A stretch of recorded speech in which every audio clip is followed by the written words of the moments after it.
thank you. Once again, it's good to see all of you here on a nice afternoon like this. The format is such, we're going to start out with a 2-minute introduction from each of the candidates. After that, we will go into questions and we'll alternate the way in order in which they answer them. If you ask a question for one of the candidates, it will be answered by all of the candidates. So you don't need to ask the same question over and over again to each individual candidate. We'll all have a chance to speak on it. At the end, they will have 1 minute to answer each question, and at the end, we will give them 2 minutes for a closing response.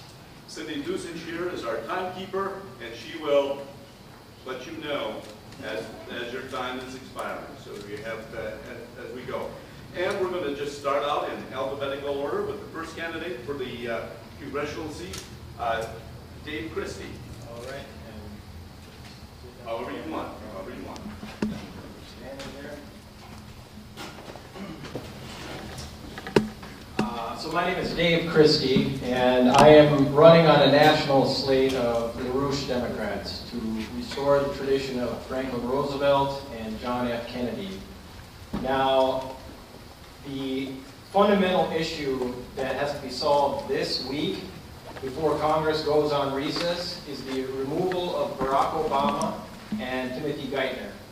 We are now, Geithner should be removed for his role in the unfolding LIBOR scandal, a rate-rigging mechanism that has built cities and state governments and municipal governments with billions of dollars, and forcing them into massive budget cuts. And Geithner knew about it and allowed the rate fixing to proceed.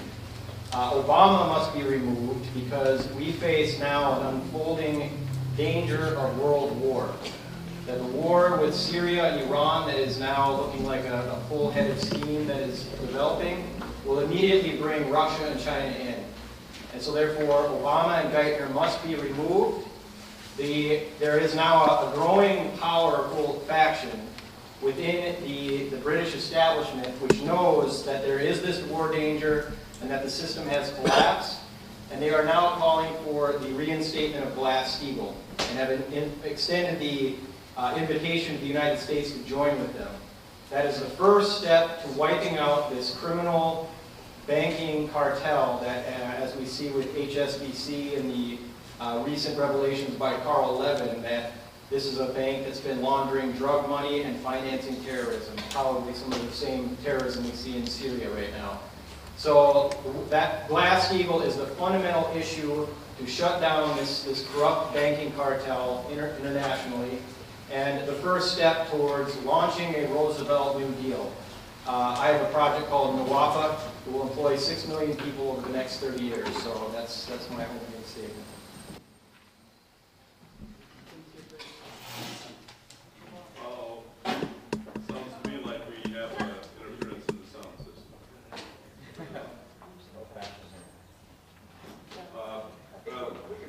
Kramer is not here. We'll work him in when we can. It may be that we're going to have to... I can maybe speak without it. Next candidate is John Orlinski. I'm John Orlinski, and I'm running in this district. I came here from Poland 28 years ago, and I live all my life in America in the 9th district. 18 years in Bellevue and 10 years in Renton.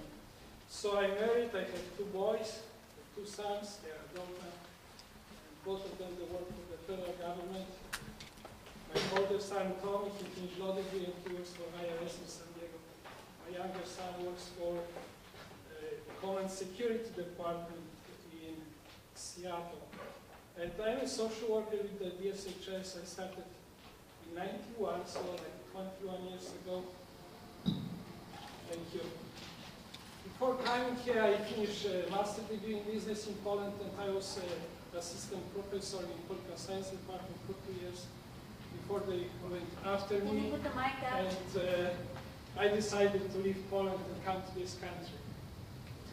During my university years in Poland, I was active in solidarity movement, and I organized first independent political party in Poland. We call it Renaissance.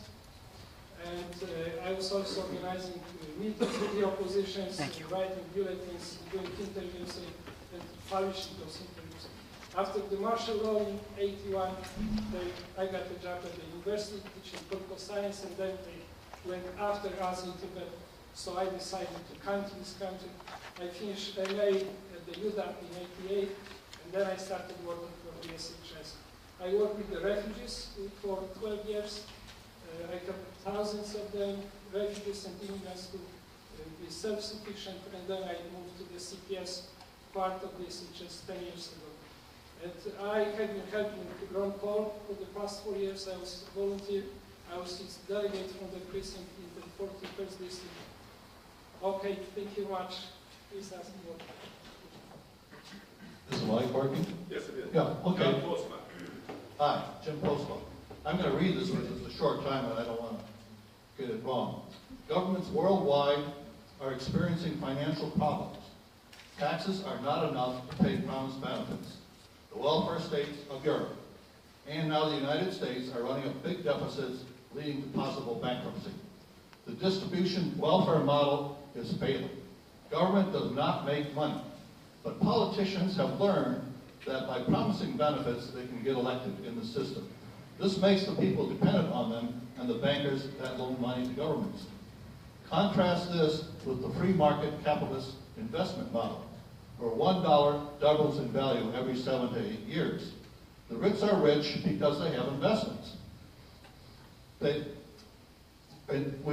We should invest our welfare taxes in American business, booming the economy and providing jobs, providing money for retirement, health insurance, and full employment.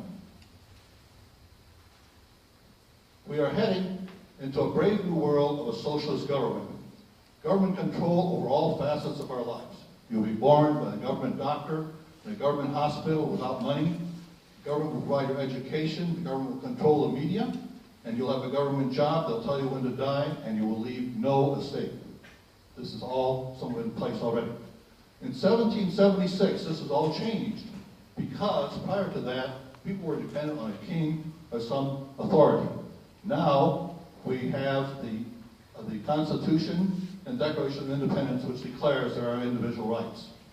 But now Obama and Smith want to change this to make government so powerful that we lose these rights and control of the Declaration and Constitution.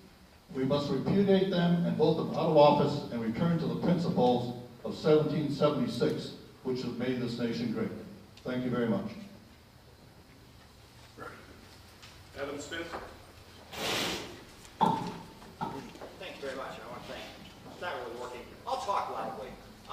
Thank you very much. I want to thank the Federal Bureau for hosting this debate, being a great voice in our community. There are many, many issues that I think are important in the 9th District, but the two most important, number one, the economy and jobs. The great challenge in this country right now is we are seeing a widening of the gap between the haves and the have-nots. We are losing the middle-class opportunity to make this country great. We need programs to create broad-based economic opportunity for everybody. And second, who is going to be the most effective voice in the 9th District? Who best understands the people who live here and the issues that are important to this district? I think I would clearly be the best on that first set of issues, and clearly the best to represent the district. I grew up here. I grew up in the SeaTac area. My father worked at United Airlines as a ramp serviceman. My mother was a homemaker. I've lived my entire life in the 9th District. I now have a wife and 2 children. My daughter will turn 12 next week. My son is 9. I'm absolutely committed to this community and I understand it. I've served it for 22 years, first as a state senator and then as a congressman, and have many, many successes working with all of you. We just cut the ribbon on the Triangle Project just a couple days ago, something I've been working on for a dozen years to improve traffic and transportation in this area. And more than anything, I understand the blue-collar family, and I understand the need for middle-class opportunity. It's where I grew up. What got me into politics was a very simple belief. I believe that everybody in this country should have opportunity. As I was mentioned, I was raised in a modest family, but I had opportunity because I had a good education system. I had access to higher education. My father was a member of the union, so when he passed away when I was a sophomore in college, we had enough benefits for me to finish and pursue my life's dreams. That's what I want for everybody else. I think we're losing that in this country. I look forward to a detailed discussion of the issues that are going to be necessary to turn that around and make sure that we have true equality of opportunity and a strong economy for all. I believe I'm in the best position to effectively represent that here in the 9th District. Thank you. Okay, we're going to ask you to hold applause until the end of the session. No applause for any of the candidates, please. It'll just take up time. We're now going to start our first questions. We're going to alternate people who are answering first. John, you will get the first question here, and it's topical in light of the tragedy in Colorado. Is it time to introduce modest gun control measures, like limiting clip size and banning the sale of assault rifles? Or should citizens be allowed to own any type of weapon, including tanks, fighter jets, and even nuclear warheads? Answer the whatever. Thank you. Yeah, it's a great tragedy. I've been watching this a lot. I got so depressed and upset about it, I couldn't read Seattle Times about it. It was just too depressing. I would leave Second Amendment as it is, but under the 10th Amendment, I would give state rights to regulate weapons. From what I read, California and Oregon, they have ban on assault weapons, assault rifles. In this state, we don't have, so in general, I would leave it up to the state to regulate weapons. But overall, I'm for that. Jim Postma. Well, the Constitution grants the right to people to keep and bear arms and shall not be infringed. And I think we could talk to any high school student and ask them what that means, and it means just that. You have the right to keep an arm. An assault weapon is not an assault weapon. It's an M16 or an M4. This is a standard issue rifle that the military has. It's available to the public in non-automatic form. Getting back to Colorado, that's what everybody has in mind. Well, if you were in the audience and this guy started shooting, what would you want more than anything else? Just think about that. Well, we don't have time to take responses. But I would want a gun to shoot back at this guy and take him out. And we've seen this time and time again. Just 2 weeks ago, it was on television, there was a robbery of an internet cafe. 2 guys came in, started busting the place up, and one of the people there, one of the customers, pulled his gun and shot these 2 guys and chased them out. That's why, one reason for it. Okay, time's up. Thank you. Thank you. The Second Amendment is there, and Washington State has in our Constitution the right to keep and bear arms, and I believe you do have that right. But I think the questioner hits it right on the head. You don't have a right to any conceivable weapon. And reasonable restrictions on that make sense. Making restrictions to make sure that children don't have access to weapons. The mentally insane and criminals don't have access to weapons. Reasonable restrictions in that regard, I think, do in fact make sense. And we have to do more to protect our society. And nor do I believe the notion that the more firearms that are present, the safer we all are. Certainly, in your own home, in your own person, you have a right. But we also have a right as a society to be reasonable about how we approach that. So I think the questioner is right.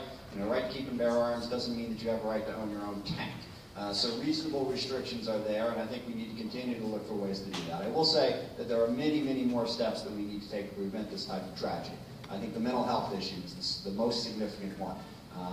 Congressman Giffords is a very good friend of mine, the person who wound up shooting her and so many others. Sorry, I'll complete that later. Thank you. Dave?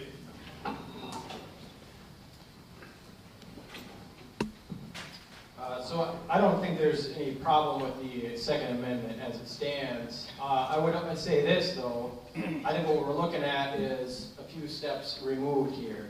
Number one, why are children so in despair right now that you have these kind of events happening? What does it take for a 20-year-old kid or however old this kid's 25 or something like this to get into a mindset where this is what he feels like he has to do? I think obviously that's a reflection of a society that's disintegrating. Second thought is, if Blackwater came into your room or your house and grabbed your kid and forced them into playing military training video games, you probably wouldn't let them happen, let that happen. So I don't know why we're letting our kids sit around and play first-person point-and-shoot video games which are designed by the military to train people to take away that quality of humanity which says, I don't want to kill somebody. So I would look at that. The next question, I'm going to take a series of questions here in regard to the economy. Jim, the first question is, growing small business and creating private sector jobs will be critical to overcoming our current economic challenges.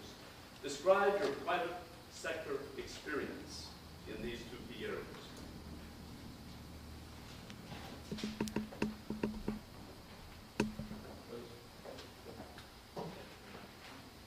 Okay, yeah, my private sector experience, I've been an Air Force captain, an engineer.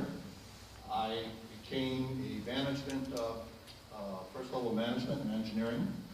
I have done some entrepreneurial startups.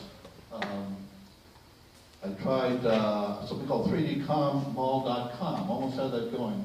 We had some of the very biggest malls in the country interested in this, and you're probably going to see it someday. It was like a visualizing a shopping, only it wasn't being done with a computer game. What other business experience? What was that other part of the question? Was that business experience? Was that it just it? That's just it. Okay. So I do have some business experience. I have been an investment advisor.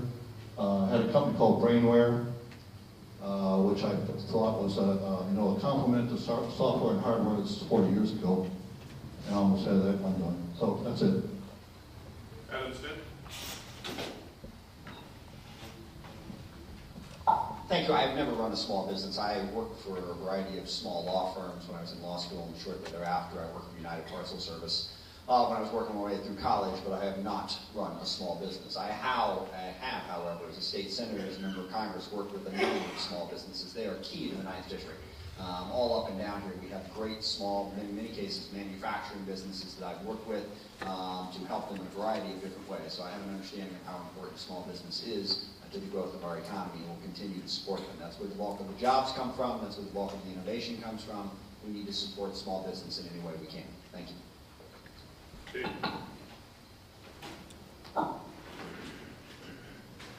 I have never run a small business either. Actually, just to make a point on this, I think for anybody my age and especially younger, the opportunities for employment, let alone running your own business, are becoming very rare. So I don't think that's going to get solved until we launch the kind of physical economic recovery we need, which is why I'm calling again for a Franklin Roosevelt style New Deal. Okay. We got one more to go. Sorry. Oh, I'm sorry. Thank you. So I tried few small businesses, but all of them failed. I would say in Poland I was running DJ business for like 4 years, and then I was driving with rock bands around, providing electronics and sound system for them. From here I tried to do export business to Poland, and I sent few containers of used clothes, and then on the Polish side everything was stolen from me, so I just lost the money and I never recovered. I work in Germany for Mercedes-Benz for 2 months. I work for Kodak in Germany. I work for a telephone binder company in Vienna, Austria. I work for the shipyard in Poland, and I worked for 2 years for the Domino's Pizza in Belgium. So I was working for a few small businesses around the world. Thank you. Okay, and with this one we're starting with Adam Smith. It is said that fiscal austerity and debt reduction are necessary to get the economy moving. These policies are likened to businesses tightening their belts during tough times. Do you believe it is rational to compare a nation's economy to running a business? It's rational. It's not a perfect comparison, and it is a different situation. And I do not believe that austerity is the solution to our economic problems. It is very, very complicated, but when the economy is slow, to come along and raise taxes and cut spending makes it even worse for fairly obvious reasons. It's a greater burden on individuals if they have to pay more taxes, they have even less disposable income. If the government cuts spending, you wind up laying off a lot of people. We've seen that on the state, city, and county level. Millions of jobs have been lost in the public sector, even as we've added them in the private sector. I do, however, think that it makes sense to put in place a 10-year plan to get our deficit under control while making smart investments. Infrastructure is incredibly important. Infrastructure creates jobs in the short term and the long term. That's where we need to invest. I mentioned the Triangle Project, a whole bunch of other places where we can spend money on transportation and infrastructure, but at the same time, we've got to put in place a tax code and a spending plan long term that keeps the deficit under control. That also is a significant problem for the long-term economy. But I don't support austerity as a way out of our economic problem. Dave? I don't believe in killing people, so I don't believe in austerity. The idea of a national government being like a house, or even as a state budgets also have to, they cannot run deficits. A nation can, because under our nation, under its founded, we were founded with a credit system, a national, facilitated that flow of credit, facilitated through a national banking system. Now what that means is credit going into projects or running deficits, as we did in the case of NASA, is we expanded our potential capabilities. And so for every dollar that went in, it said that $10 to $14 would come out in spinning off new industries. So that's how a nation can work, is putting credit into the kind of projects and large-scale infrastructure then that creates a whole platform for development for small businesses and families as well. Thank you. For cutting unnecessary programs and limiting our government, district government, to the basic duties of protecting our country and freedoms and granting liberties and freedoms to all of us. And small businesses cannot run deficit, but we as a country run a huge deficit. 47% of our budget is funded by either domestic or international investors, and basically you cannot do it to our children and grandchildren. This is a crime.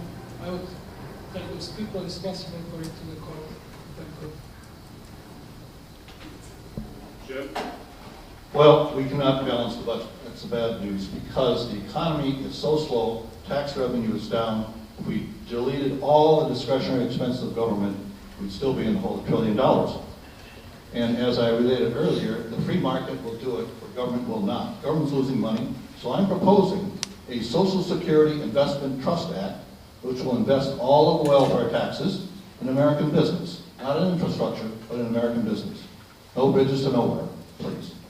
This will provide jobs, make the economy grow.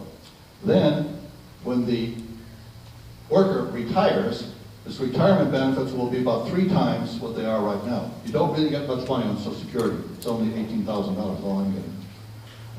He could pay for his health insurance out of this money.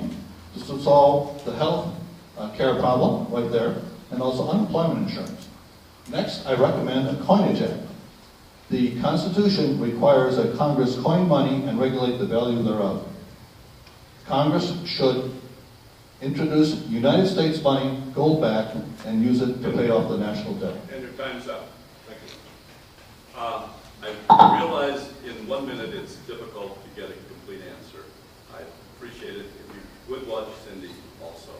We're going to start out with Dave Christie, and it seems in view of your initial other comments, this is a good place, this is a good question to start out with you.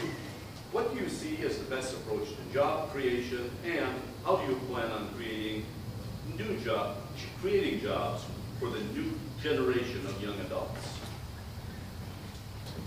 Well, there's a project from the 1960s that we nearly built under John F. Kennedy. It's called the North American Water and Power Alliance, which would effectively take a lot of the runoff water that dumps off into the North Atlantic and the Arctic Ocean and bring the water back down to the Southwest states. The project would put 6 million people to work for the next 30 years. And it was a project that we almost, like I say, it nearly passed through Congress in 1964. Now, the other aspect of this, which is relevant for this area, is We need a strategic defense initiative to end the threat of nuclear warfare once and for all. This is what my associate Lyndon LaRouche had proposed in the 80s. The Russian government has put that back on the table. They've expanded the SDI concept to actually deal with the threats we face from asteroids and space debris. So that would be wonderful for the aerospace in the region.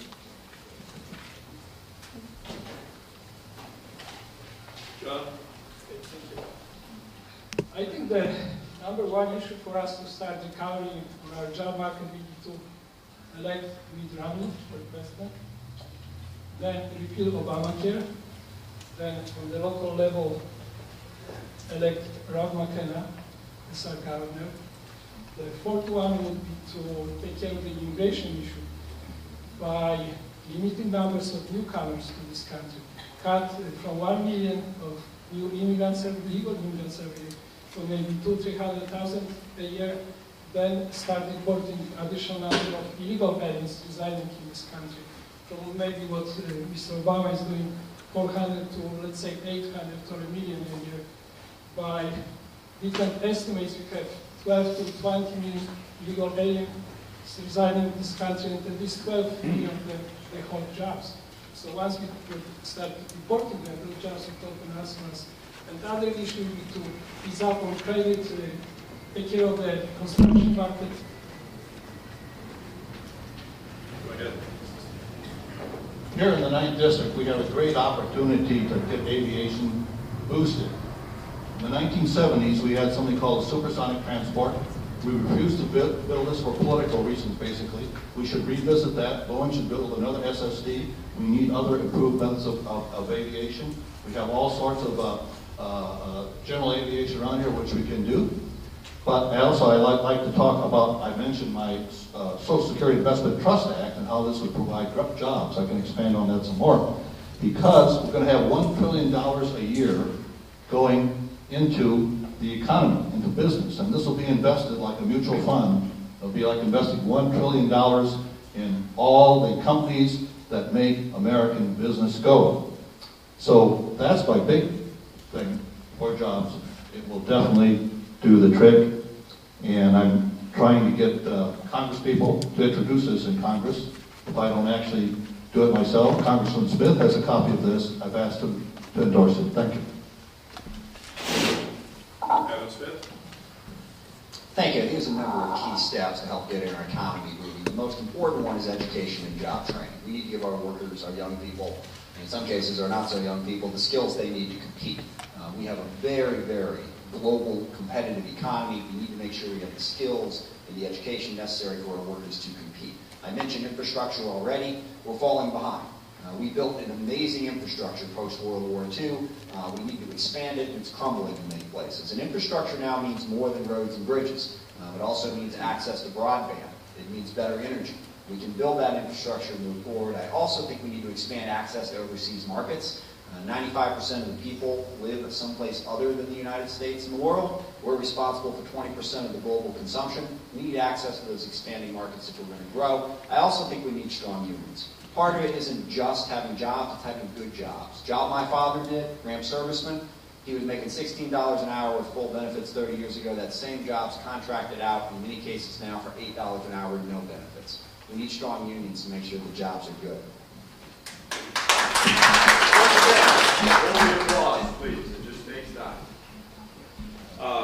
We'll start with Jim on this next question. And this is related to the economy also. I'm combining two questions.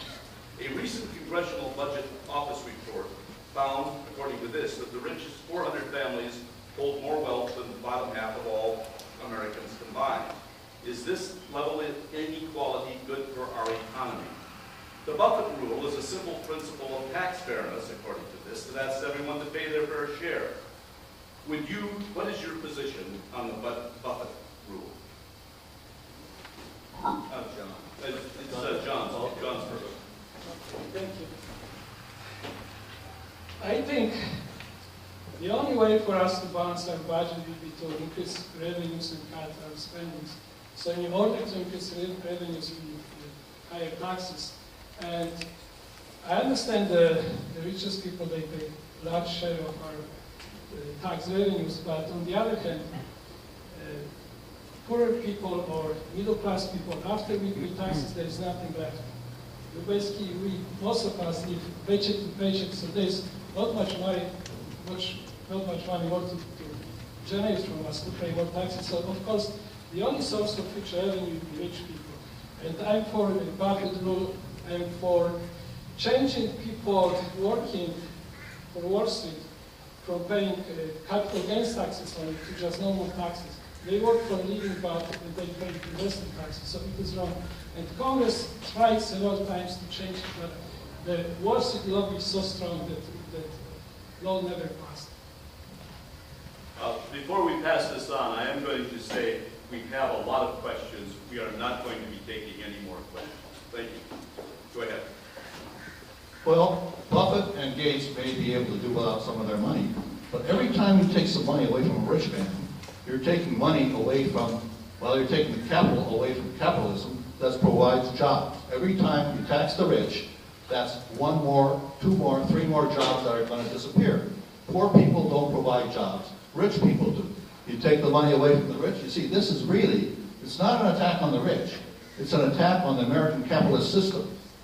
The people who want to tax the rich are the people that want all the capital to go to the government. They want to destroy our free economy, and they want to run everything as their business. So definitely I'm against the tax the rich. As far as the current tax laws, I think are fairly fair and could be passed. The Bush laws could be provided. With one exception, they did not pass the inheritance tax. The inheritance tax was cut by Bush in the last year to zero, and it came back again. We need to get rid of that. It's the biggest job killer we've got. It has to go. Thank you.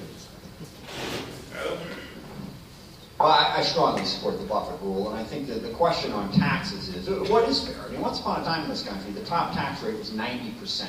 Capital gains rate was 66%. Now, that's pretty high. But during the Clinton years, we had a top tax rate of 39%, capital gains rate of 28%, and we had a very, very strong economy. I think the separation in wealth, the concentration of wealth in this country, which has not been this concentrated since the 1920s, is a major problem because it slows down our economy. This is a demand-based approach. I really disagree with Jim that rich people create all the jobs and that's where the opportunity comes from. They're sitting on a ton of money right now that they're not investing. I'm giving them more to sit on and not invest. That doesn't make a lot of sense to me. What makes sense to me is putting people to work so they got money in their pockets so they can buy things and grow the economy. That's a demand-based economy. This is the Henry Ford principle. Doesn't make sense to have people making his cars that couldn't afford to buy them. He wasn't a philanthropist. He wanted people to buy his cars. And if we concentrate the wealth, we hurt the economy. It's not only unfair, it hurts the economy. Dave? The money that Warren Buffett and his other billionaire friends think they have doesn't exist. And what he's trying to do is hold on to that and think that we're going to get like some fair thing where everybody takes their own. It doesn't exist. The money is a fraud. That's what this LIBOR, the London Interbank Offer Rate scandal shows. The whole system is chock full of bogus financial paper that could never be paid back. And they're trying to get their money through austerity measures by shackling governments, state level, municipal level, city level, with austerity measures to squeeze it out of us. The only solution at this point is Glass-Steagall. And then the immediate, that will wipe out this bogus financial paper. We have 75 congressmen signed onto it. Anyone in the Congress that is not signed onto it is not serious, and should sign onto it. Otherwise, they can go work for Buffett. The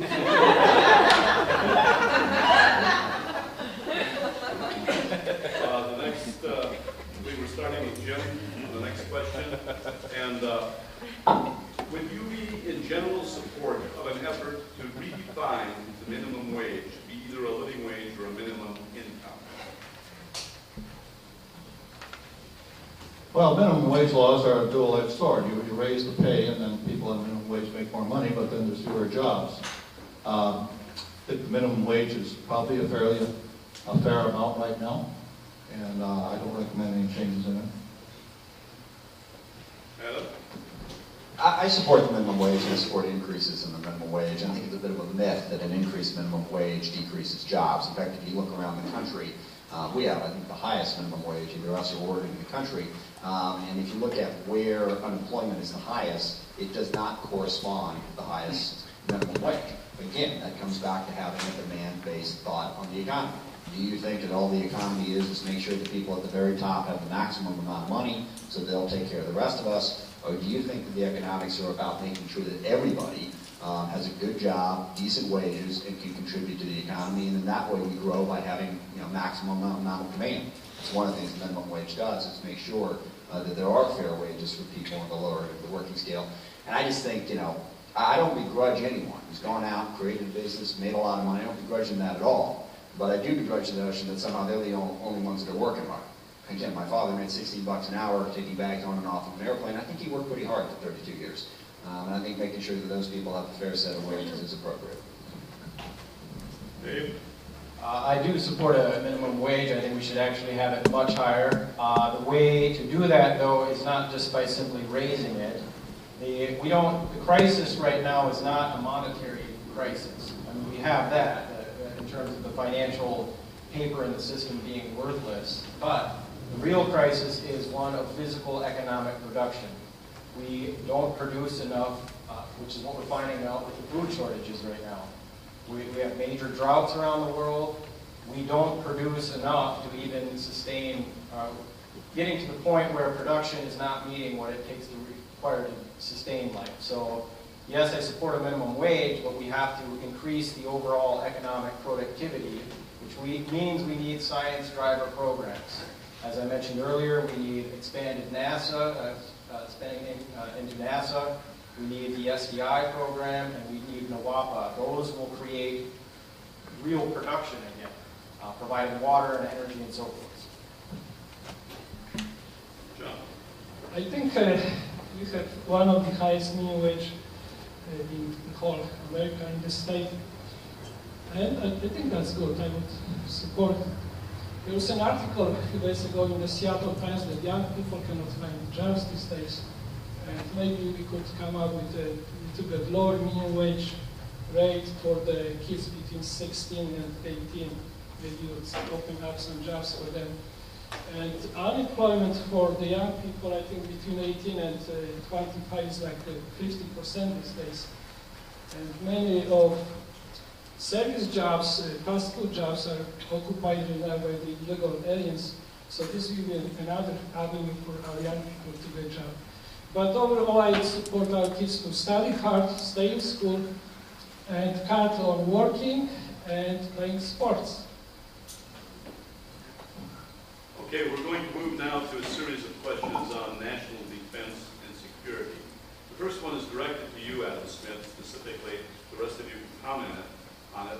It is relating to a combination of them, relating to the National Defense Authorization Act. Why did you vote for the passage of Obama's National Defense Authorization Act, knowing that it gives a dictatorial-like power for the president to arrest and detain American citizens indefinitely without due process or cause, therefore, according to this, violating the Sixth Amendment? And the second question is I don't think we have time for a second one if I got to get all that. No, it's all the same deal, but asking about you being a co-sponsor of it. I'm going to take more than a minute. The National Defense Authorizing Act did not create that power. In 2001, after 9/11, Congress passed a law that created the authorization for the use of military force. Courts subsequently interpreted that to give the president the power to indefinitely detain people who arrest. They required a habeas corpus hearing for that person, but no normal due process, no charges necessarily.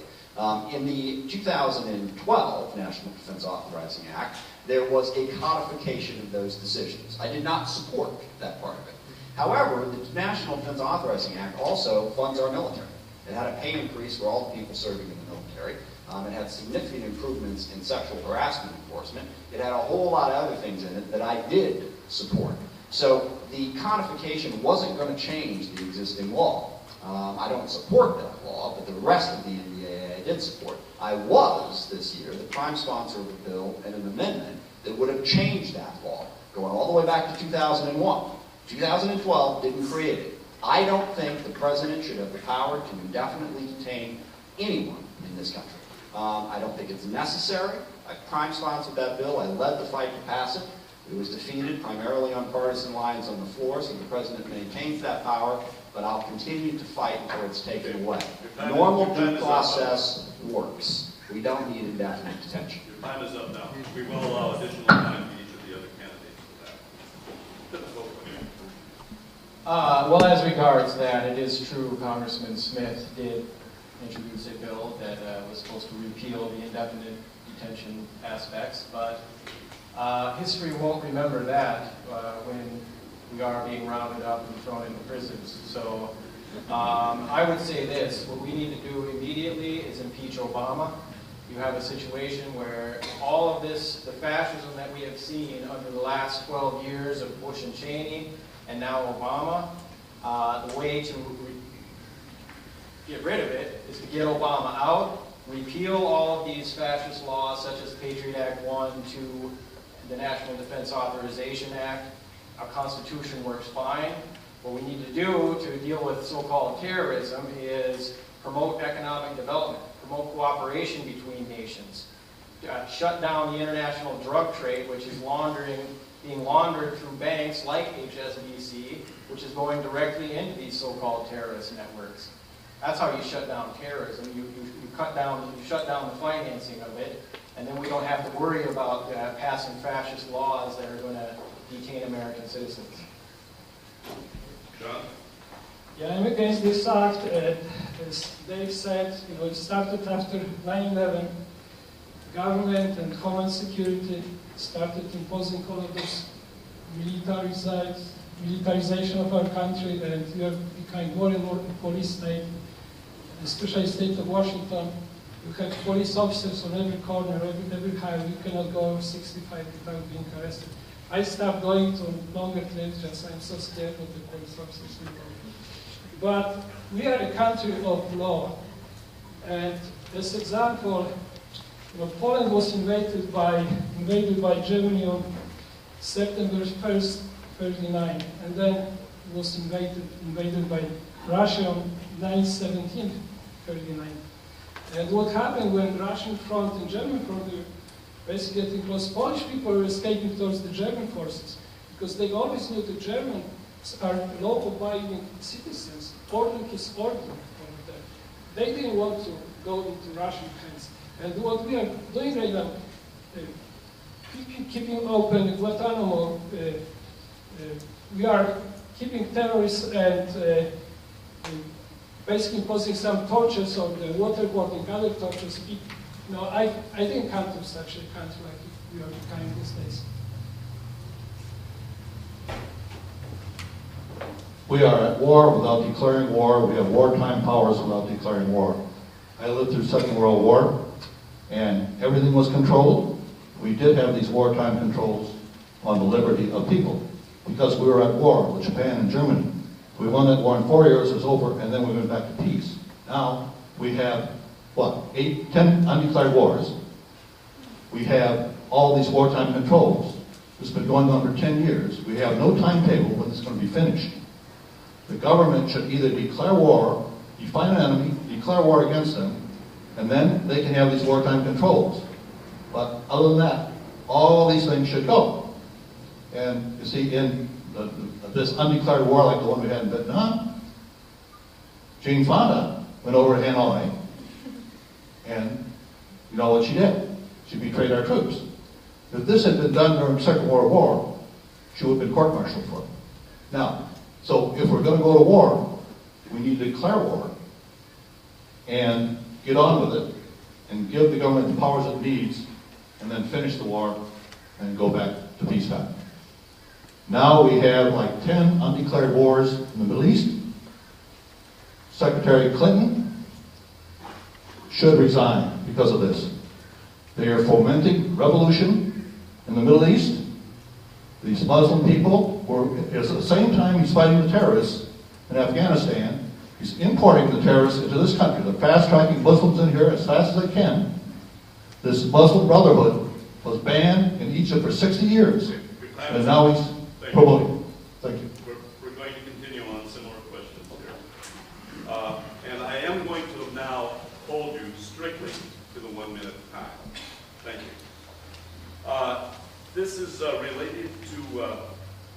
Pakistan. The situation in Pakistan right now and the NATO supply routes. How are we going to secure these logical supply routes in time for the 2014 withdrawal? And is this a logical goal? What a logical goal, sir. The withdrawal of 2014. Withdrawal all these wars, Iraq, Afghanistan, everything, there's no need for them. What is needed is a strategic partnership with Russia, China, and India, and the United States. Once you secure that, Europe will come on board. You can, the so-called arc of crisis, which is what people like Bernard Lewis has talked about for a long time, which is that this whole region of the Muslim terrorists and all these wars that we've been fighting, this has been by design. It's part of the old British imperial policy of divide and conquer. This is a very necessary area. The Middle East has historically been a crossroad of civilizations. And if you can keep that in constant chaos, then you can control global trade and prevent nations from cooperating. So what we need right now is large-scale cooperation amongst the major nations. That will filter down to economic development for the smaller nations. I'm done. Thank you. The cost of delivering of 1 gallon of gas from Afghanistan is $400. And I don't think we need this kind of expenditures in our country. We should withdraw this plan, leave some military bases in Afghanistan. We have built huge embassy in Baghdad, Green Zone, cost us millions. Sounds like we are setting ourselves up to stay maybe for another few thousand years. But we should withdraw our troops, bring them home, put them on the southern border, and defend our country from the south and from internal terrorist attacks. So the question is live, but I think the premise of the question is wrong. We should withdraw, and we shouldn't worry too much about securing routes. And using drones and giving contracts to those contractors who are producing drones costs lots of money, and we don't have the one-way. Yeah. Well, I'd like to expand on what I was just discussing. See, if we had declared war against Al-Qaeda, first of all, how can a small, ragged, ragtag band of terrorists hold the entire United States military force, the greatest military force in history, at bay for 10 long years? Well, because we didn't declare war. If we declared war, Pakistan would not dare have harbored Osama bin Laden there. That would have been an act of war against us. We would have wiped that guy out and all his cohorts within 1 or 2 years. Would have just been done. So what are we going to do about the situation there? Well, let's do it right. If we have a reason to be in Afghanistan, let's be there. If we don't have a reason to be there, we should withdraw. What are we going to do about the thing there? Well, again, if we're at war, Pakistan would have to work with us. And I don't think I can say much more than that about that subject. Adam? The supply routes from Afghanistan to Pakistan are critical to enable us to withdraw in a timely manner. I think we should withdraw sooner than the end of 2014. We should pick up the pace. We have done what we can do in Afghanistan. Fortunately, we did reach an agreement recently with Pakistan to reopen those supply routes. How long that's going to last, nobody knows. It's a very, very tenuous relationship with Pakistan, and it's a very difficult part of the world. Both Pakistan and Afghanistan have very weak governance structures. They have massive corruption and all kinds of problems. They also happen to be home to quite a few violent extremists that do threaten us. So how do we manage that? It's going to be difficult. I just think we've reached a point where the amount of money we're spending, the amount of troops we have over there is not getting the return that we need, and we should draw down as quickly as we responsibly can. We're always going to have to pay attention to that region and try to contain the threat that comes out of there. But we need to keep those supply routes open so we can begin to bring our troops out of Afghanistan. It's time to do that, in my opinion. And once again, in the same area, how do we deal with the situation in Syria? And John, you're first on this one. Yeah, it's a difficult question. when we had martial law in Poland, we got some assistance from the United States to fight the communist regime.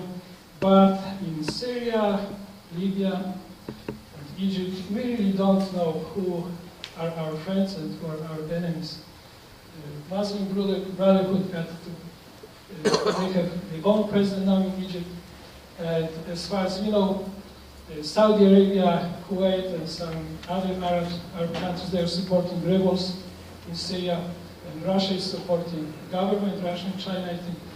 And Assad has been a friend of the Russian people, but also he was supporting Christians living in that area of the world for many years. So really, I don't know, maybe our CIA has more info, but I wouldn't give you a proper answer, I don't know. But my general phrase would be to stay away from the conflict.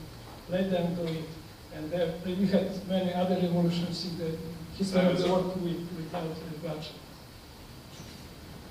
Well, we could get a million questions like this. They all basically go back to the same thing. We do not have a coherent policy in the Middle East. And I certainly don't trust Secretary Clinton and President Obama, what they're doing there. It looks like they're clueless. They're just sort of bashing around from one war to the next. And if anything, they're doing the wrong things, and the wrong things are happening. We had, 4 years ago, when Obama took over in Clinton, we had a stable, relatively stable Middle East. And now, look at all the upheaval that we've got. We're just going in the wrong direction.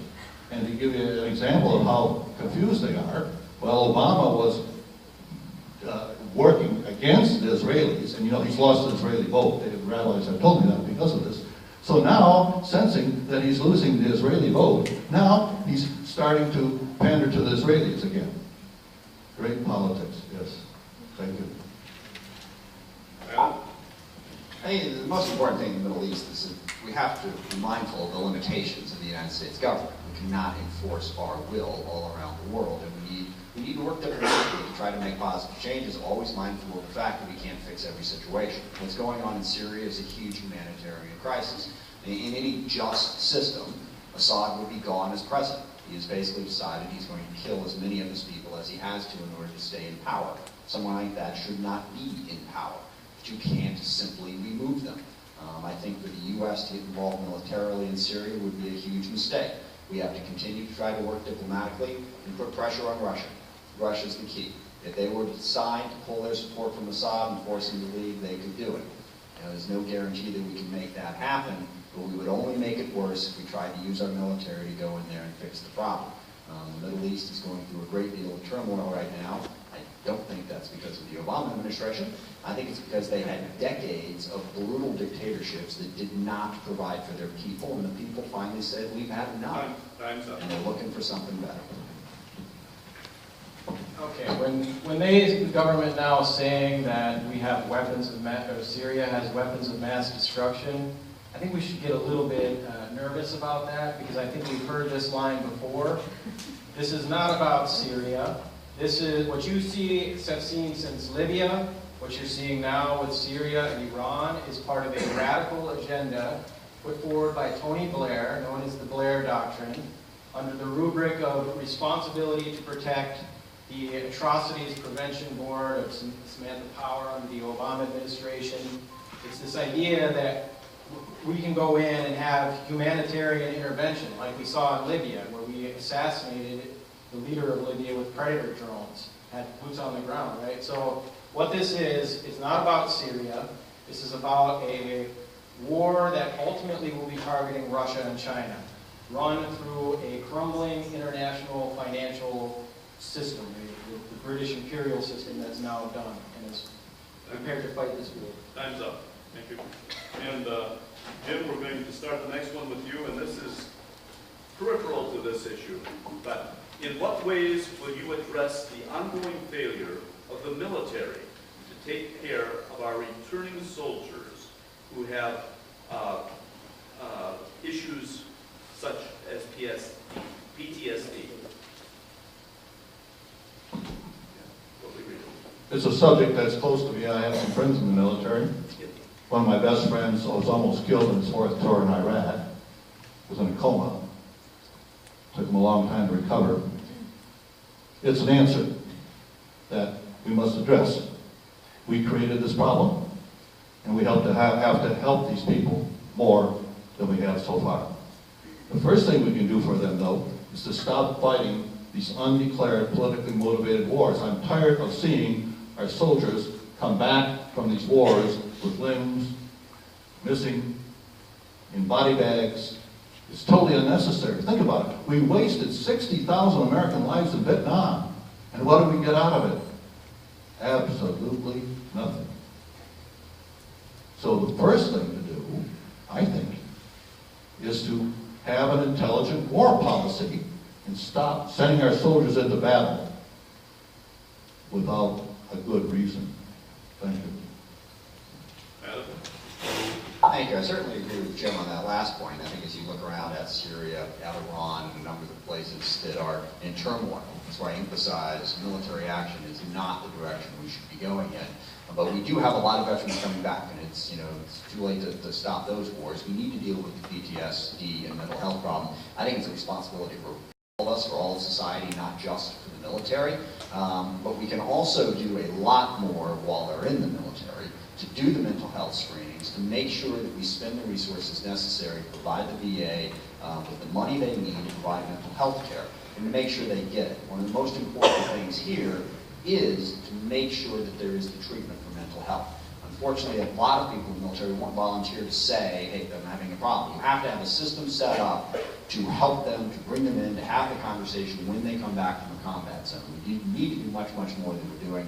I'm working on a number of different programs with the Department of Defense. I am the ranking member of the Armed Services Committee. This is probably my #1 priority on that committee. That's no, please. Dave? Yeah, I would agree with what Jim had said as well, that we don't need to be fighting these wars. I talk to soldiers regularly down in Lakewood and around the area who come back and they're very demoralized. They feel like there's no real mission there. Some of them will outright tell you I was guarding oil installations, or some say they're guarding poppy fields. I'm not sure on that, but they were coming back very demoralized. Then they come back and they have absolutely no employment or prospect for employment. So I think, yes, we need to deal with the mental health aspects. We have people, we should have full funding for these kind of programs, but we need to give them a future to look forward to, which means we need a real economic recovery. We need to get them a sense that their lives are committed to developing something for the future, and that can give somebody the kind of outlook that enables them to push beyond difficult situations, difficult traumatic experiences. John? If we enter in a contract with our soldiers going to the war, we have to fulfill our part after they come back. So we need to provide all of the needed service to them, all of the needed evaluations, and prevent suicides and all of the other mental health illnesses to develop. There's soldiers coming to Fort Lewis base with many other issues like anger management problems, there's child abuse, there's abuse of drugs and stealing, and there are cases of, like, from my personal experiences, soldiers using bath salts and going totally crazy. So, and then there are gangs in the military, but we have good senator in Senator Partimeri. She's taking care of veteran affairs, and affairs like with Walter Army Hospital in DC that we had a few years ago, or waiting for a treatment for an evaluation for 6 months. I think it's not acceptable. So we need to take better care of our veterans. Okay, and the next question will go to Adam Smith, and we're going to change the subject here now and get down to affordable health care. And there are several different questions on it, but they basically can be summarized as: do you support or oppose the Affordable Health Care Act? If you oppose it, how would you address the issue of soaring health care costs and uninsured citizens? I voted for it, and I do support it. It's going to be reformed, and a lot more work is going to have to be done on health care. But the idea that we ought to have universal access to health care in this country is one I strongly support. We are the only industrialized Western nation that does not provide universal access to health care one way or the other, and I think that is shameful. The need for health care is critical. We for too long had a system that has denied people access to health care. People do in fact die in this country because they can't get access to the health care they need from preventable, treatable diseases. Now, the Affordable Health Care Act is far from perfect. It's going to have to be reformed. We're going to have to continue to work on it. But the core principle that we have to have a system that gives everybody the opportunity to have care, insurance, is something that I strongly support. The key to it going forward is cost control. We have the most wasteful and inefficient healthcare system in the world. In order to be able to afford the system for all of us, we have to get costs under control. I have ideas there, but I'm not talking. Dave? The American people were put through a frog with this thing. Many people will support it, thinking that this was a single-payer system. It is not. It is a bailout for the HMOs and private insurance cartels. It is designed to provide so-called insurance. Don't worry about coverage. I'm talking about insurance for all individuals, and to offset the costs for doing that by cuts to Medicare. It's a so-called Independent Payment Advisory Board, which is going to systematically deny care to the elderly, the disabled, the terminally ill. It's modeled on the British National Health System, where they are, it's a known entity what that has done to kill off the British citizens there. So what we should go for is a single-payer system, and more importantly, is we need a Hill-Burton system to reestablish actual delivery standards. It's that we need to make sure we have an adequate amount of hospital beds and hospitals and access to the hospitals and so on. Time's up. I think Obamacare was passed and basically forced on us in the wrong fashion. It was arm twisting of Senator Nelson from Nebraska, and there was exemptions given to some federal union entities.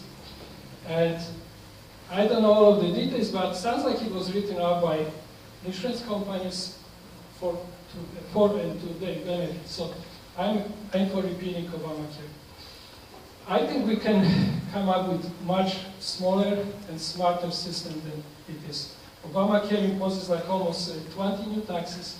I know my company was exempt from paying taxes, but some other companies, maybe like Boeing or Microsoft, they are going to pay 40% additional tax on the value of the insurance. So if the value per year costs $10,000, it's another $4,000.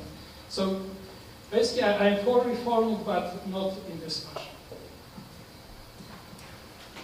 The Affordable Health Care Act is not affordable, and when it was passed, small business went right into the tank. They cannot afford this thing. It's doubling their health costs. I have a small businessman I know. He's got 3 employees. He couldn't afford his health insurance. It was doubled as soon as this dreadful act was passed. And unfortunately for him, he canceled health insurance. His daughter was hit by a car the next day. Bad luck. So we need a system that is affordable. Why does it keep going up? It keeps going up because the government keeps interfering more and more. We have the most expensive health care in this country, in the world, one of the most, and we're not getting full value for it. And this is because the more government we get into it, the higher the prices go.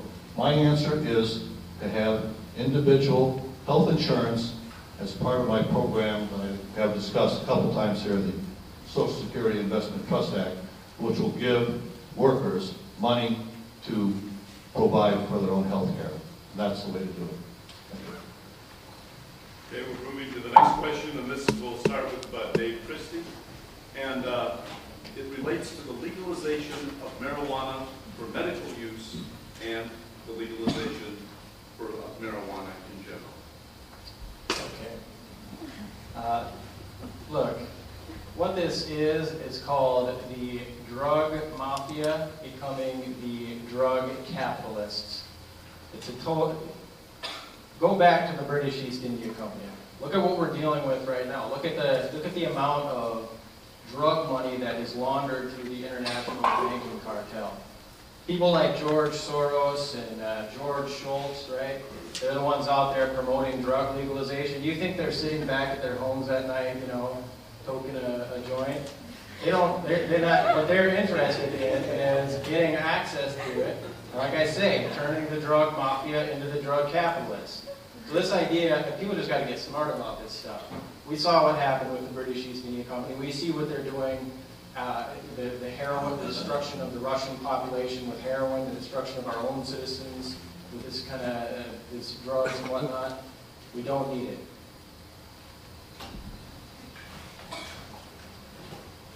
I think my views are evolving, like Obama's on marriage, or gay marriage.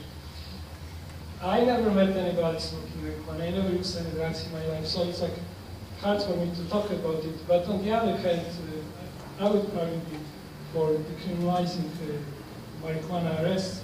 And we have initiative on the ballot for November. I didn't read it, and I don't know if I'm going to support it, but on the other hand, it's a state issue. Some state passed medical marijuana law. Federal government's against it, so we are all confused about it. But as a principle, I'm not against legalizing marijuana or decriminalizing it or putting it on a lower level for the law enforcement.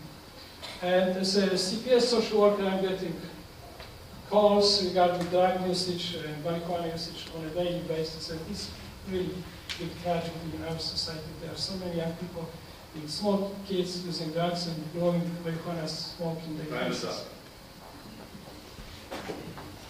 I was on vacation recently in California, walking down the boardwalk in Venice Beach, and some guys in green suits accosted me in 3 different places. They had marijuana leaves going on their uniforms, and, oh, the doctor is in. Come in, and he'll give you a prescription. Never mind what it is, we'll figure something out, and we'll give you this marijuana. This is a sham. Medical marijuana is getting around importing illegal marijuana. That's all there is to it. Now, marijuana may have some benefits, and that's fine. If it's a drug, it can be prescribed as a drug by a legitimate doctor. We don't need special laws to legalize marijuana. Should we legalize it? Absolutely not. It might solve the problem that we have with the drug lords, but boy, you're going to have a real big problem with a bunch of drugged out people. You look up in Vancouver right now, and they let it go there, and now most of East Vancouver is all happy days are here again. And the rest of development.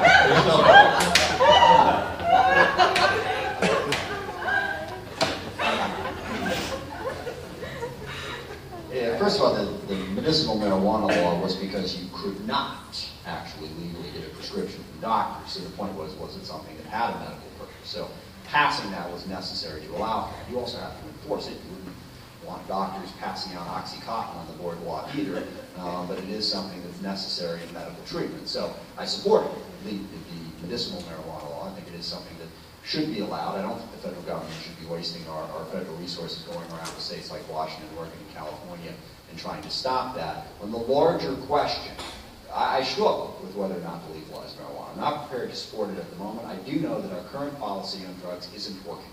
You look at what's going on in Mexico, Latin America, the current criminal gangs that are running the drug trade are having a devastating impact on a number of narco states in Latin America, several in West Africa. So the approach we have right now is not working. I would be open to the idea of decriminalization, where marijuana basically becomes like a speeding ticket instead of something the feds are enforcing. I think we need a new drug policy because the one we have right now is not working. Time is up. And we will move on to the next question, which will start off with John. John, what is your position on gay marriage?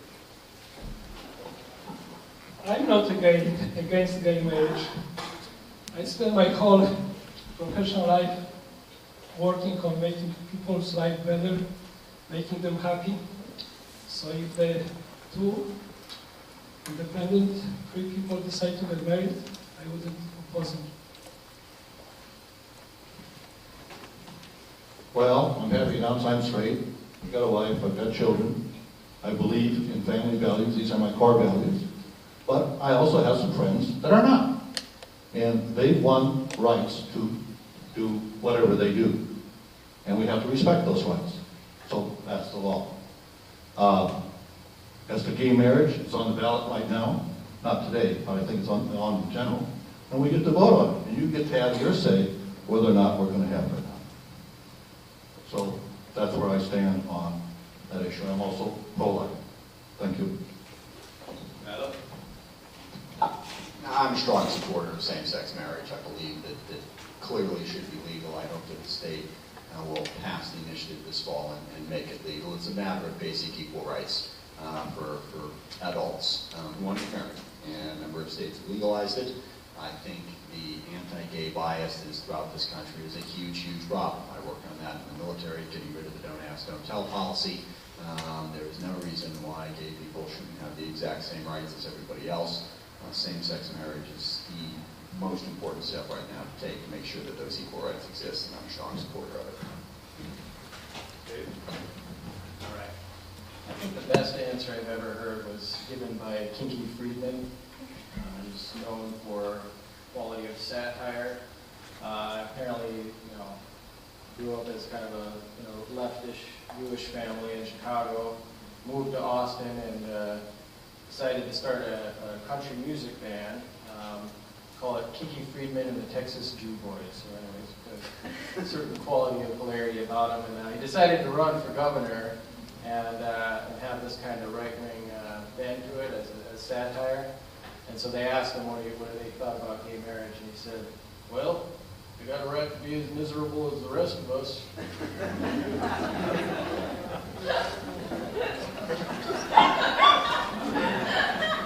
Okay, Jim, this next question, it's come from two different people. It gives no definition of what this is, but is what is your position on the Glass-Steagall Act? Well, I've thought about this quite a bit. There were reasons. We used to have, for people who don't know, the Glass-Steagall Act would separate investment banking from regular banking. And that used to be the law of the land. When you went to Bank of America, they were banking, they were a retail bank. They weren't doing derivatives and doing funky stuff over in Britain and whatever these guys do. Nobody really knows because they don't reveal what it is. And then somewhere along the line, just a few years ago, we came up, the banking system will be better off if we allow the commercial banks to also be investment banks. Well, now we're seeing a lot of things going wrong in the banks. We have the biggest bank in this country, in the world, is also an investment banker, and they think they lost $5 billion, maybe, or maybe 10, or maybe 15, or maybe 20 billion. They don't know how much money they're losing on this whale in England, whatever he's doing. And yeah, I think it's probably time to separate the investment banks and commercial banks again. Adam? First of all, with all due respect to Kinky Friedman, I've been very happily married for almost 19 years. I highly recommend it. Second of all, Glass-Steagall was a lot of different things. Glass-Steagall was a law passed in the 1930s. One aspect of that law was to separate commercial banks from investment banks, also from insurance companies. That law was changed to allow those to intermingle. I think it makes sense to bring back the separation. And that does make sense. It's not enough. That's the biggest thing I want to emphasize. A lot of people are holding it out as a panacea to solve Wall Street. A lot of the banks that got us into trouble with subprime mortgages, they weren't crossing lines. IndyMac, Countrywide, WAMU, they weren't doing both investment banking and commercial banking. They were commercial banks who still sunk us. The key with the Wall Street situation is aggressive reform to stop derivatives and stop all of these exotic instruments. And if all you do is separate them out, they will still find ways to get into those exotic instruments and create problems. So yes, we need to reinstitute Glass-Steagall, but we need to do much, much more. I would encourage Congressman Smith to actually sign on to the bill if you support it, because there is one in the Congress. It has 75 co-sponsors so far, 74 co-sponsors. Absolutely fundamental first step. I have actually led a fight in the area to get various endorsements on Glass-Steagall from labor, from Democratic Party organizations. I've been working as part of the national slate of LaRouche Democrats, as that being the core first issue. I would agree it is not enough, because once it goes through, we are going to wipe out whole categories of speculative financial paper. And what people think is the amount of real money that is actually tied to something legitimate, there won't be enough of it to run the system. And that's why we're going to need to infuse the system with new credit, but that has to be backed up by something real. It cannot be backed up by bogus financial speculation, and that's where NWAPA 21 comes in, providing 6 million jobs over 30 years. John? I'm for reinstating Glass-Steagall Act. I think it's main. So how do you coordinate this part from the other? There's just a cubicle one. And he said that we are not like interfering, we are not advising each other about our plans. So one part could be advising company or our pension fund to invest in this. The other part could be advising that somebody should, get rid of that stock or buy it on margin, whatever they're doing.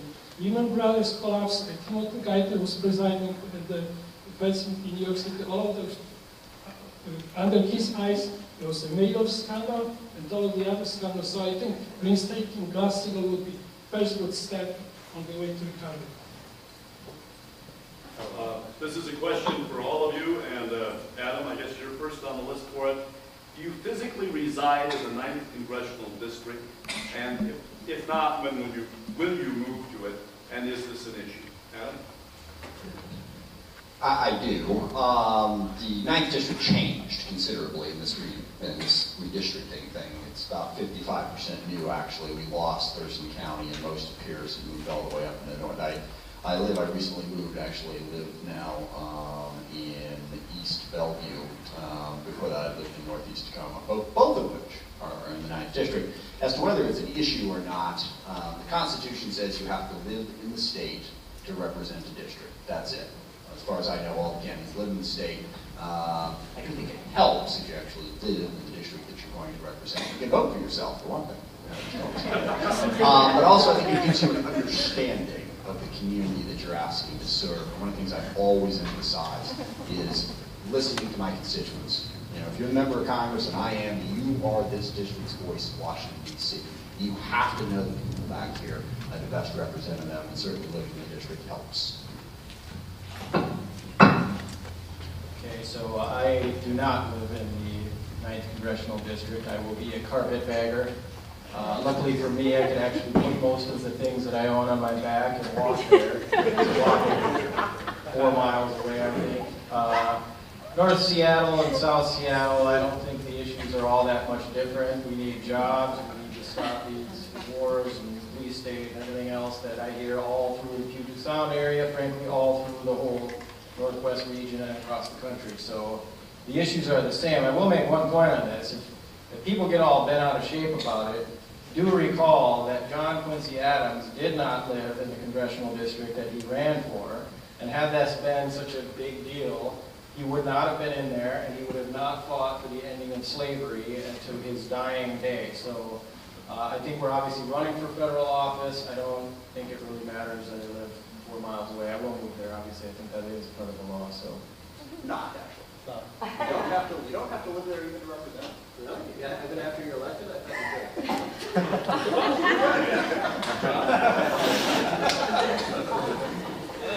So, as I mentioned before, I spent my whole adult life in this district. We lived for 10 years in Renton and about 18 years in Bellevue. My both sons graduated from the Lindbergh High School, and my older son attended Tacoma Community College, actually Pierce County Community College in Silicon area, and he played baseball there. And I myself played soccer for 15 years, and I visited all of the Federal schools, Tacoma and Puyallup, all the way to Redmond. So I have pretty good ties to this community. I've been here, and I wanted to add that we have pretty good representation this year. We have 5 good candidates, and this district is 51% minority. And the only regret on my part is that there is no minority running for this office. Good, Jim? I live in Silicon. It was solidly in the old 9th District, and I had a choice. My new district was a 10th, and I could have run there, but we had 2 Republicans running there already. And I've run in the 9th for 4 years now. I got 4 years invested in running right here. The people in Federal Way know me. I know the people in Federal Way. It's a new district from the standpoint from Tukwila North, Bellevue, Mercer Island, and South Seattle. So I said, well, I'm going to stay in the 9th because of that. If I do get elected, I will move into the district. Thank you.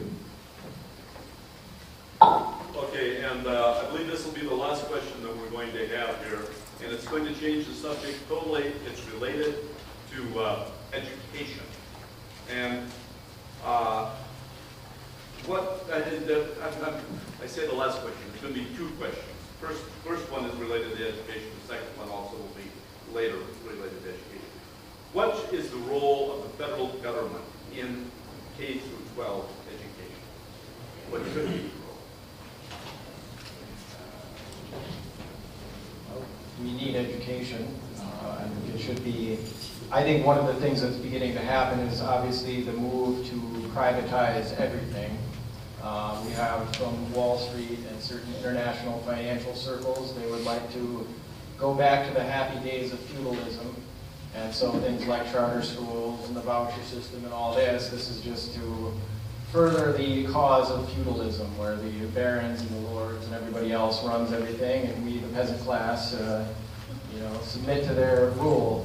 I think this nation was founded on equality of education. If you look at Benjamin Franklin and his whole grouping, where it was a nation of scientists, statesmen. So it is very crucial that we have education and that it is accessible to everybody. So that's my sense of education. I'm for limiting federal government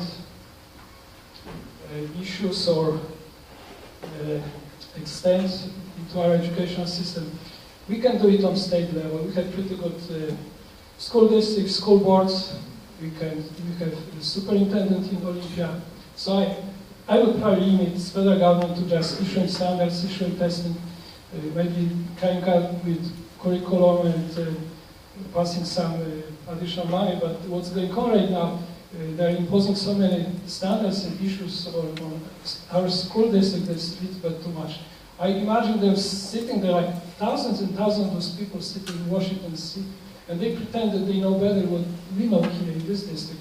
So there is some role for the federal government to play here by issuing test standards, the graduation requirements, stuff like that. But to get involved on a direct basis or collect money from us and distribute to the heavily unionized states, I think is wrong. Jim? We have a bubble in education costs, just like we have a bubble in executive salaries, a bubble in ball player salaries. It now costs over $150,000 to send someone through K-12. I submit we are not getting our money's worth for this. The whole system needs to be re-examined. And the government educational system basically has failed. It's failing not only in providing the quality of education that we need, it's failing on social and moral issues. It doesn't even teach the Constitution. We've got people graduating now, two generations graduating from this public school system that don't even know, 40% of them don't know what the 4th of July is for. This is a disgrace. And I think the educational system is best run at the local level by your local school boards, and I could do completely without the federal government in the educational system. Thank you. First of all, I'm a very strong supporter of public education. I agree with Dave, actually. It's one of the most important things in building a representative democracy in a fair society is the notion that we all have access to basic education. And that it's something that we have in common, that it's not reserved just for the elites. And I think we need to support public education. I also happen to think that it's working fairly well. My children have gone through the public education system here until recently. We were in Northeast Tacoma. My family lives here. Now we're going to go through the Issaquah School District. And I think the public school system works fairly well. It does need more support from us. It needs more parental involvement. But we have to support public education. I think the federal role should be limited. K-12 is primarily going to be a state and local issue, but education being such a critical part of making us strong as a nation, keeping us together, there are some places where the federal government should play a role. If it wasn't for the federal government, we would have never stopped having segregated schools. If it wasn't for the federal government, we wouldn't have been giving adequate education to people with disabilities. There were places where the federal government should step in. There's also been a number of problems with poorer neighborhoods not getting support. There are programs that have helped with that. So it has a limited role. The last question before the summary, we'll go first to John Orlinski, and the question is, tuition for higher education has risen across the nation. What would you do to help students afford the cost of their education? When I went to Europe, it was like 2,000 a year. Now it's probably 12,000, so much higher than inflation rates. And not only the rates, still the UDAP with 12,000 is pretty good deal. Let's say your kid wouldn't make the UDAP and then would go to Seattle University, it would be like 35,000 a year. So 12,000, I think, is pretty good. But on the other hand, the bigger question is why we are importing so many foreign students to the UDAP. This is state-funded institution. We built it. We built the roads, we built the buildings, we hired faculty. And now it sounds like 50% of the students are foreign students. They are just paying triple. They are some international students. And our good kids with 4.0 average, they cannot access our state institution. This is wrong. So as far as like student loans, they just lowered, they kept interest rate at 3.4. That's good, I think. Jim? Well, we got another massive bubble here that has to burst. And one of the main reasons for the bubble is the federal government student loan program. We've got people borrowing money. You know, there's more money owed now on the student loan program than there is on credit cards. It's a disaster, and you can't get out of it. You can't declare bankruptcy on this. You're going to be stuck with this all your life. I know many, many people who have invested their money. They thought they were going to get a great job, and they couldn't get a job. Now, you know, 50% of the people graduating in the system can't even get a job after spending hundreds of thousands of dollars maybe and taking on these huge debts. The federal loan program should be abolished entirely. It's creating this bubble. It's enabling the colleges to raise tuition to a level that's unsustainable, and it has to go. Absolutely. We need to get rid of it. Thank you. Well, I think the federal government, I think, and other entities can be helpful in keeping costs under control. I think loans and grants, I disagree with Jim very, very strongly. I couldn't have gotten the college degree that I got if it wasn't for grants and loans programs. Now, I worked all throughout college. As I mentioned, I worked at UPS, I worked when I was in law school, so it wasn't easy, but it made it possible. So giving that access, giving that support, I was a supporter of the subsidized loan program to keep the loan percentage down in terms of borrowing. That access, that matters to a lot of people. And a college education still matters enormously. You look at the statistics, if you have a college education, you're better off financially. The correlation is still there. I do think we need to work harder to make sure that higher education is more applicable, that we work more closely with businesses to make sure that there are internships going on so that when we get done with that college education, you're employable. Simply sitting in a classroom, getting instruction for 4 years, and then going out into the working world isn't going to work anymore. We need businesses involved with higher education so that we can get more value out of those dollars. There is a fair amount of money being spent on higher education that doesn't wind up with the person being employable. I think that needs to be fixed. Well, I mean, it's another form of debt slavery. I mean, we have so much of this now. It's beyond the pale right now in terms of this. Most of my friends have tens of thousands, some 50 and hundreds of thousands of dollars of debt, yet they can't even get a job to pay it off. So we're at a point now where the whole system is collapsing. And we should have affordable education especially for college level.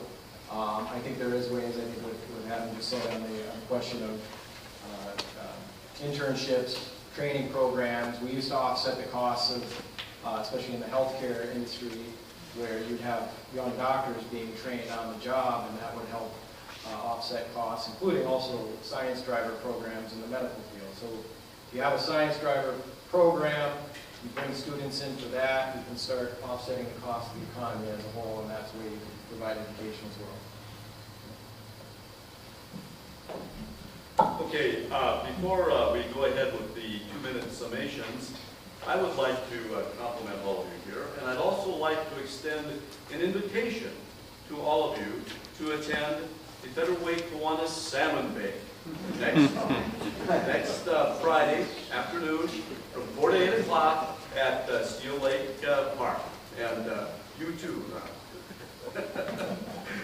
Tickets are available at the park, are available for us. It's one of the ongoing traditions of federal wage, like the 54th salmon bait coming up.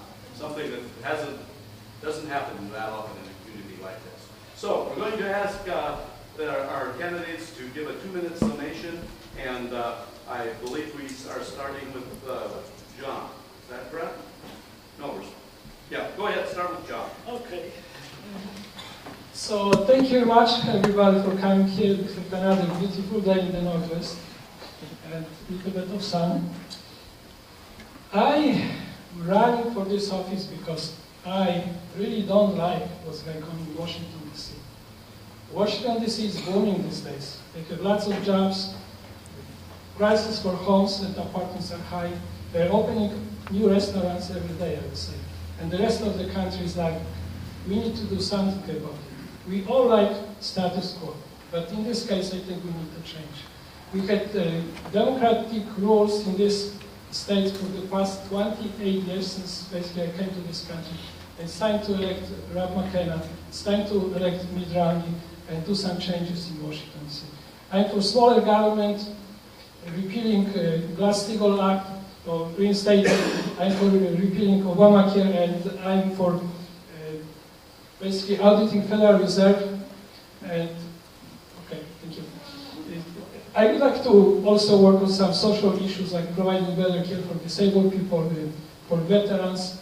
And I spent my whole life working as a social worker, and I think there's a great deal in this field.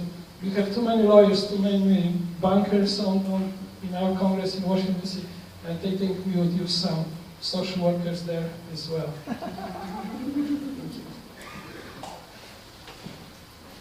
Jim? Why there are no jobs. Why there are no jobs is a direct result of the Obama-Smith policies now in force. Increased taxes, great increase in regulations, and a weak economy are seriously hurting our economy, especially small business. I've given the example of what's happening with this health care law. It's greatly increasing the cost of doing business. There are, as soon as this health care law was passed, the small business index tanked, and they're going out of business all over the place. Inheritance taxes, very hard on a small business, on a family-owned business, and a farmer. In many cases, they have to sell the business and liquidate it to pay the inheritance taxes. And you know the government's only getting like $19 billion a year out of this. That has to go. It's probably the single most driving against small business. And then there's this Dodd-Frank bill, and it just goes on and on and on. So, these problems, though, are not accidental. The people who are advising Obama, the people you see around him, his czars, his advisors, some communists, some Marxists, some socialists, a lot of progressives, they want capitalism to fail. They want it to fail. Yes. Why? Because you read their stuff. Read Keynes. The best way to kill capitalism is to kill the capital, to take the money away, to default the money. And that's why our money is going down. There are very strong rumors now. In the next month or two, the U.S. dollar is going to be taken out of the reserve currency of the world with this Iranian thing, and they're going to come up with some kind of a petrodollar replacement. So you have two choices. You can vote for Obama and Smith and become poor and get poorer, or you can vote for Postma and prosper. Thank you very much. Adam. Thank you. Starting with the macro issues, when President Obama got into office in January 2009, our economy was in free fall. We were losing 750,000 jobs a month. The economy was contracting at a rate of 6%, and the stock market was at 6,200. The notion that somehow Obama's policies, led to this collapse is a complete distortion of reality and what actually happened. Now, there are challenges going forward, but don't forget where we were. There's a very basic policy choice there. Under Clinton, we had a decade of fiscally responsible, invest in infrastructure, sensible policies, and in 2000, we had massive surpluses and the best economy we've ever known. A decade later, we implemented precisely the program the Jim advocates. Cut taxes, cut regulation, gave it all to the top and said, take care of us. And by January of 2009, we had the economy that I just described. I believe very strongly we need a middle class approach, a demand-based economy. The people at the top end of the spectrum have plenty of money. Right now they're sitting on it, they're not investing it. And there are certainly decisions we can make to fix that, but giving them even more doesn't make sense. We need to focus on the middle class, we need to focus on blue-collar jobs, we need to grow this economy from the bottom up, not from the top down. I also believe very strongly that of the people running for this office, I am by far the most qualified to represent this district. Because let's not forget about that part of it. It's about representing people. I've been working on local issues in this area for over 30 years. My office works incredibly hard to listen to all of you. Republican, Democrat, Independent, right, left, center, we listen to everybody and work hard to do our best for everybody in this district. You know, I didn't move back to Washington, D.C. I'm raising my family here. I'm absolutely committed to this community. If you want to have a strong voice, your voice, be heard in Washington, D.C. by someone who's been here, who understands the district, who understands the issues, who understands how to make a difference, then I'm clearly the best person for the job. And I ask for your vote in the primary and in the general. Thank you. David? One of my favorite sayings from Franklin Roosevelt is, "Speak not of parties, but of universal principle." And I think that's where we stand right now. Neither Obama nor Romney should even be candidates. And what we're pushing for is that by the September 3rd convention in Charlotte, we have Obama out, we get a real Democrat in that is going to actually do what is needed to be done, which is a Franklin Roosevelt recovery, starting with Glass-Steagall. Now, this can go through. We have a certain strange ally, I guess, in this, which you could say, on the fight around Glass-Steagall. A certain faction of the British imperial establishment. By that, I don't mean England. I mean the power brokers that think that they run the world in the international banks and cartels and so on. That they have now looked, as one faction was trying to threaten Russia and China with submission as the transatlantic system collapsed, as Europe and the United States collapsed. They were trying to force Russia and China to join in the collapse. But Russia and China have said no. They are committed to a kind of economic development perspective. You see this with their space program. You see it with their commitment to scientific and technological progress, large-scale infrastructure, the Three Gorges Dam, on and on and on. They are not going to back down from their development perspective. And unfortunately, this certain insane faction is pushing for war against Russia and China. That is what Syria and Iran is about. And any congressman that is going to support so-called humanitarian interventions or whatever into Syria is playing a dangerous game. Now, another faction within the British establishment has said they want to wipe out the whole corrupt system, and that is Glass-Steagall first. So I have fought for this. Glass-Steagall will wipe out this bogus financial paper that is sitting on us and sucking the blood of the American people. And then once we do that, we'll free us up for a U.S. credit system and the construction of Milwaukee 21. Okay, and thank you all. Now is the appropriate time for applause.